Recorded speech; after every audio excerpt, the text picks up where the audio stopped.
រិទ្ធិស័កថ្ងៃស្អែកបានមកដល់ហើយបើមិនចង់ឲ្យយើងសម្លាប់ឯងឆាប់បកគោបណ្ដាយើងភ្លាមមក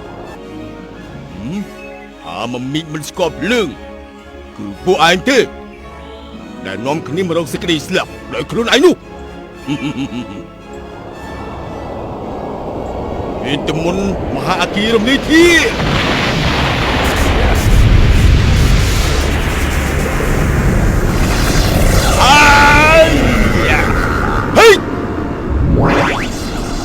សូមទុកប្រទេសចុះកុំព្រួយឲ្យសោះរឿងភ្លើងអាបស្មុកកំពេចកំប៉ុកទុកឲ្យទូប្រឹកគុំចាត់ការទូប្រឹកគុំអាចប្រើវេទមន្តធ្វើជាទឹករំលត់ភ្លើងនោះបានក្រាបទូលបងកុំព្រួយខ្ញុំធៀបភ្លើង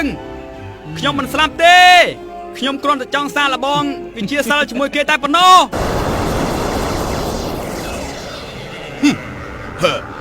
បើពួកឯងគ្រាន់បើនោះឆាប់ចុះមក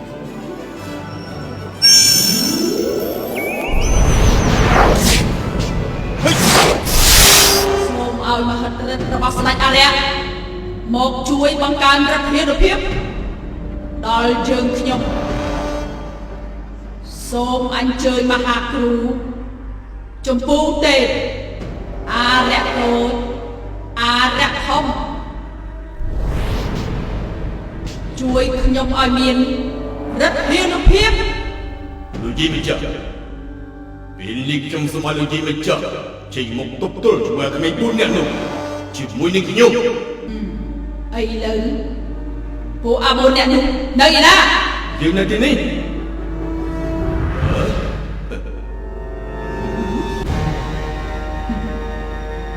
នៅបានរបស់យើងតែកុំចូលមកសោះទីនេះជាទីសក្ការៈរបស់យើងមិនមែនពួកឯងចង់ធ្វើអ្វីបានតាមអំពើចិត្តទេឆាប់នាំគ្នាដល់ទីនេះឆ្ងាយទៅបើមិនចេញទេជានឹងទុកម្ដាយឯងវិញរដ្ឋិស័កឯងត្រូវគិតថា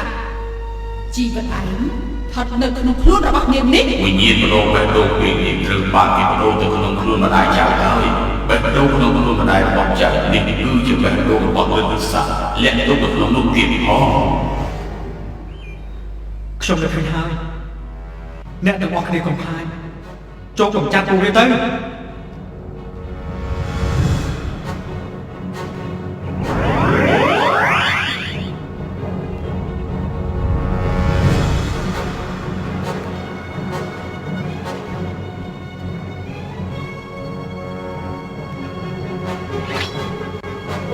េះឯងចង់ធ្វើអីខ្លាចយើងខ្ញុំចង់សម្លាប់រដ្ឋិស័ក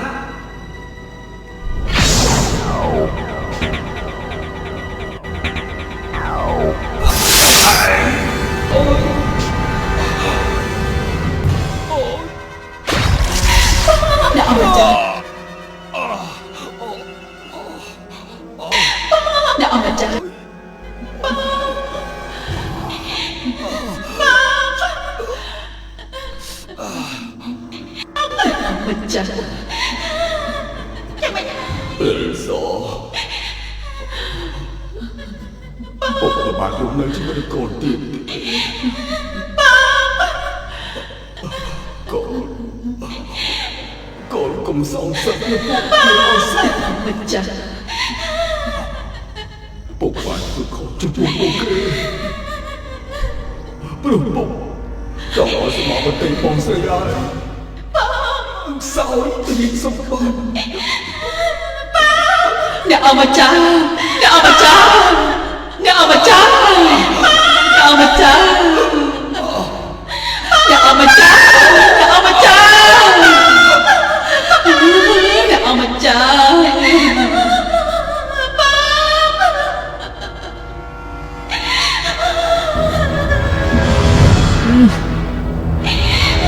យើងនឹងសម្លាប់ពួកឯងទាំងអស់អញ្ចឹងហើយ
ព្រះសង្ឃខ្ញុំសូមទោសសូមនាងកុំខឹងពួកខ្ញុំឯង ម៉ែម៉ែនៅណា ម៉ែណាណាម៉ែ ម៉ែ ម៉ែនៅទីណា ម៉ែ ម៉ែឬពួកខ្ញុំហៅទេ ម៉ែ ម៉ែណាណាម៉ែម៉ែ មួយពីរបែកជួយឲ្យផងកូនម៉ែនៅខាងណា នៅស្ងៀមញ៉ៃតាណាមិនបានទេ ម៉ែម៉ែនៅណា ម៉ែណាណាម៉ែ ម៉ែ ម៉ែលឺកូនហៅទេម៉ែម៉ែ នៅស្ងៀម ម៉ែ ម៉ែណាណា នៅស្ងៀមតិច ខ្ញុំរកឃើញហើយខ្ញុំរកឃើញហើយគឺនៅអានខាងមុខហ្នឹងមានអាខ្មោចពីរក្បាលចាំការពារព្រះអង្គឆាប់យានចូលទៅព្រះអង្គក៏តែបង្ហាញអាវុធទឹកទាំង4បើវាឃើញវានឹងរត់លៀមក្រាបទូ ម៉ែពួកខ្ញុំមកតាមជួយម៉ែហើយម៉ែណាណា តែចាំបាច់ប្រយ័ត្នទីសម្រាប់យើងតែឯងស្លាប់វិញទៀតបើយើងស្លាប់បាត់ហើយណាស្លាប់ទៅយើងខត់ទៅមានវិញ្ញាណដែរត្រូវទៅធំទឹកវិញ្ញាណនោះណាឯងលែងបានចាប់វាទៅច្រើនមែនទេចឹងខាប់វិញបលិគិតទៅវិញទៅណាអាដកទៅវិញទៅហើយយកទៅទៅ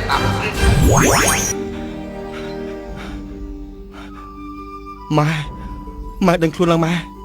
ម៉ែ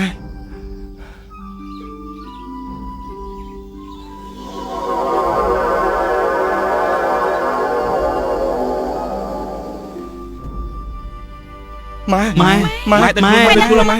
ម៉ែដឹងខ្លួនហើយម៉ែម៉ែដឹងខ្លួនហើយម៉ែដឹងខ្លួនឡើងម៉ែម៉ែមិនអីទេម៉ែមិនហើយម៉ែ 1 2 3 4ម៉ែនឹកកូនណាពួកកូនកុំទៅណាចាំម៉ែទៀតបើកូនគ្មានម្ដាយបង្កើតទេម៉ែសុខចិត្តទទួលពួកកូនធ្វើជាកូនរបស់ម៉ែចុះម៉ែទុកពួកកូនដូចជាកូនម៉ែបង្កើតតើពួកកូនព្រមទេ ម៉ែកូនរបស់ម៉ែធំអស់ហើយតាំងពីពួកកូនកើតមកកូនប្រាប់ពីម៉ែរហូតកូនបាត់ដឹងរឿងអស់ហើយម៉ែគឺជាម៉ែរបស់កូនបង្កើតមិនមែនជាម៉ែថតដូចពីមុនទៀតទេកូននិយាយថាម៉េចពួកកូនជាកូនម៉ែបង្កើតទេ មែនហើយម៉ែ ម៉ែមើលណែស្បែករបស់ម៉ែនៅលើខ្លួនកូនតាំងពីតូចមក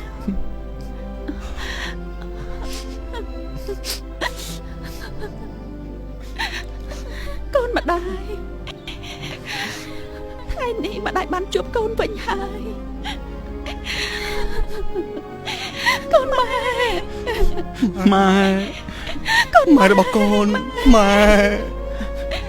ម៉ែ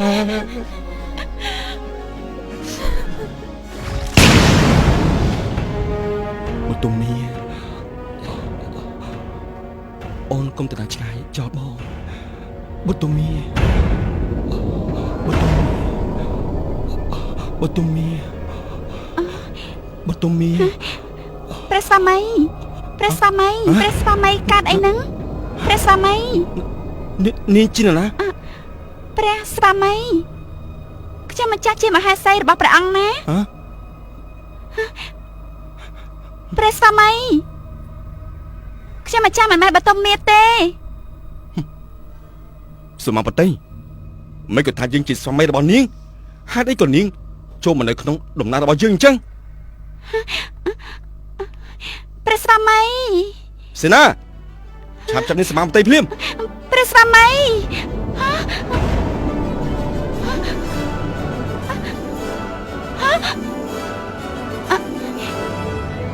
ចាប់ខ្លួនវាភ្លាម ទេលេងខ្ញុំទេលេងខ្ញុំទេលេងព្រះអង្គព្រះហេសីបតុមមាសយើងមកវិញហើយព្រះអង្គ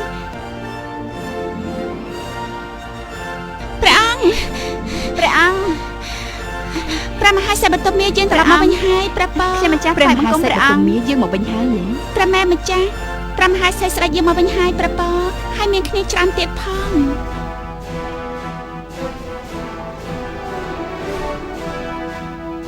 បតុមាមកវិញមែនសូមក្រាបថ្វាយបង្គំព្រះមេដាបតុមាបាត់យើងមកវិញមែនមេដាស្ទើរតែមិនជឿពួកនាងសយនិយាយទេមេដាគិតថាបុតសគុតបាត់ទៅហើយបុតពិតជាមានប្រជជនវែងមែនព្រះមេដា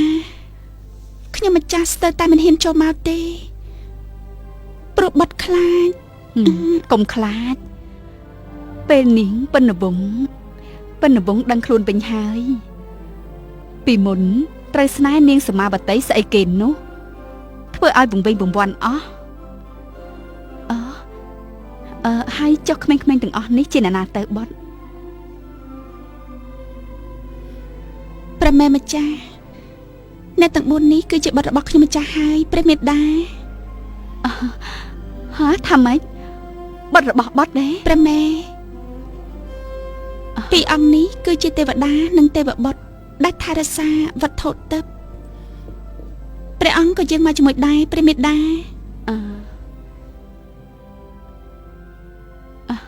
ប្រសានណា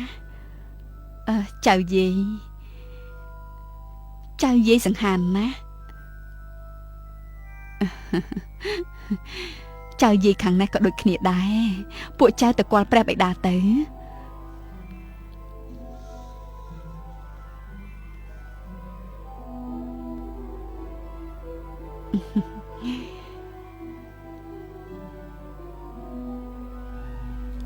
ថ្វាយបង្គំព្រះបិតាហ៎នេះណាជាបិតារបស់ពួកឯងទៅពិនវងគឺពួកគេទាំងនេះហើយជាបុត្ររបស់បុត្រណាបុត្ររបស់ទូបង្គំមែនហើយបុត្រមីមិនក៏អូនស្លៀកពាក់បែបនេះទៅវិញអូនស្លៀកពាក់បែបនេះអាក្រក់មើលណាស់មែនទេប៉ុន្តែព្រះអង្គនៅមើលស្គាល់ខ្ញុំម្ចាស់ថាជាបតុមីតែខ្ញុំម្ចាស់ត្រូវជាអ្វីនឹងព្រះអង្គគឺជាមហេសីរបស់បងមិនក៏អូនសួរបងអញ្ចឹងមហេសីត្រូវស្វាមីយកទៅប្រហារជីវិតតែសមជាមហេសីដែរទេប្រហារជីវិតបងគ្មានដឹងអ្វីទាំងអស់បានហើយបាត់ទាំងពីរចៅទាំងអស់គ្នាតោះយើងចូលទៅក្នុងណា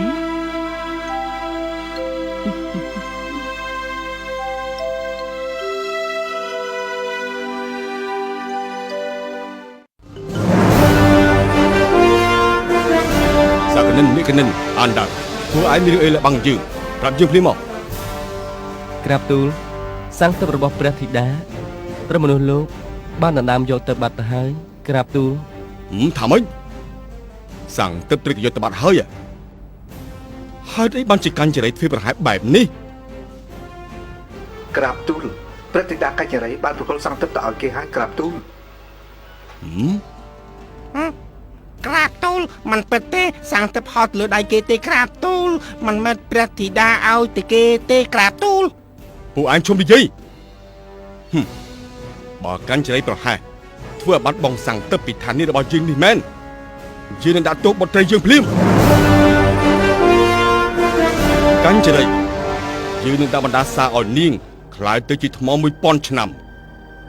ព្រោះថាបុត្របានធ្វើខុសនឹងច្បាប់ឋានីវត្ថុទឹកគឺជាវត្ថុដ៏មហាសាលនាំភាពត្រជាក់ត្រជុំមកដល់ពួកនាគនិងវងមច្ឆាជាតិទាំងអស់បែរជាបណ្ដាលឲ្យគេលួចយកទៅបាត់ដូច្នេះយើងគឺជាស្ដេចនាគរាជមិនគិតថាកញ្ចរីជាបុត្រីរបស់យើងត្រូវលើកលែងទោសឲ្យនោះទេយើងនឹងឲ្យនាងខ្លាយទៅជាថ្មនៅពេលយប់ថ្ងៃពេញបរមីទើបនាងខ្លាយទៅជាមនុស្សវិញលោកគម្រប់ 1000 ឆ្នាំទើបនាងផុតពីបណ្ដាសារបស់យើង កុំដាក់បណ្ដាសាបុតធ្វើអីបុតគ្មានចេតនាបកលសង្ឃទឹកនោះទៅឲ្យគេទេបុតហ៊ានស្បត់ព្រះបិតាកុំអាននេះសូមអញថែរក្សាព្រះបិតាផងបងគ្មានឱកាសទៀតទេបងលាហើយ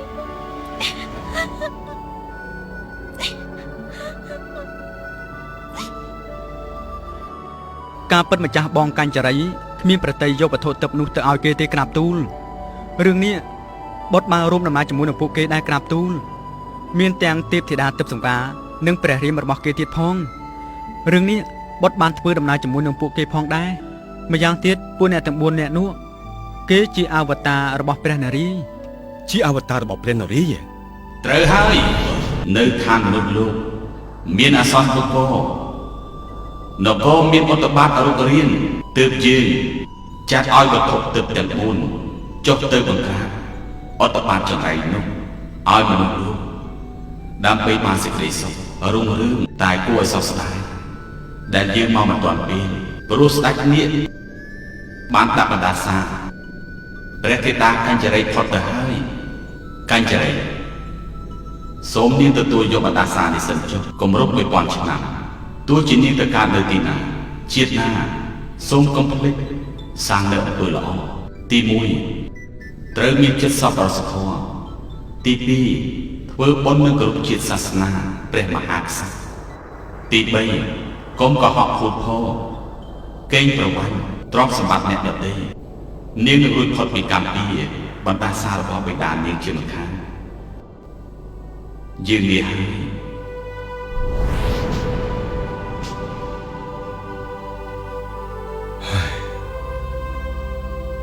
ក ញ្ចរីបិតាមិនអាចដកបណ្ដាសាពីបុត្រវិញបានទេសូមបុត្រអភ័យទោសឲ្យបិតាផងនេះមកពីបិតាខឹងខ្លាំងពេកកញ្ចរីបុត្រីរបស់យើងខ្លាយទៅជាថ្មក៏ព្រោះតែការធ្វើប្រហែលរបស់ពួកឯងដូច្នេះយើងចាត់ឲ្យពួកឯងទាំងពីរនាក់នៅតាមថែរក្សាបុត្រីយើងឲ្យគ្រប់ 1000 ឆ្នាំឮទេទទួលព្រះរាជអង្គការក្រាបទូល បិតាប្រគល់គុជនិករាជនេះឲ្យទៅបុត្រី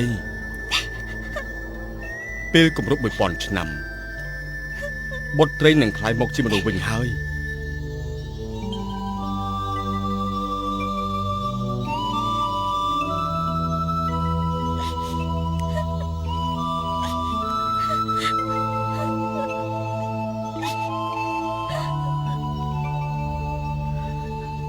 ព្រះបិតាបុត្រចង់ទៅតាមថែរក្សាម្ចាស់បងសូមព្រះបិតាអនុញ្ញាតឲ្យបុត្រទៅនៅជាមួយម្ចាស់បងផងទៅព្រះបិតាមិនបានទេបុត្រទៅមិនបានទេដល់ពេលវេលាហើយសក្កិនិននិងនិកនិនទ្វារនេះរបើកហើយនាំគ្នាទៅនៅក្នុងប្រាសាទបំបាំងបាត់ចុះកញ្ចរីបុត្រីទៅចុះ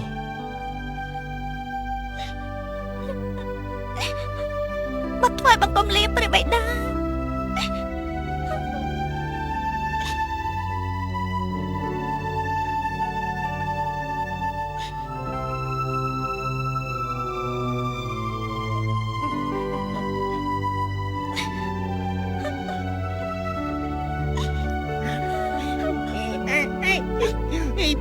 ធីតា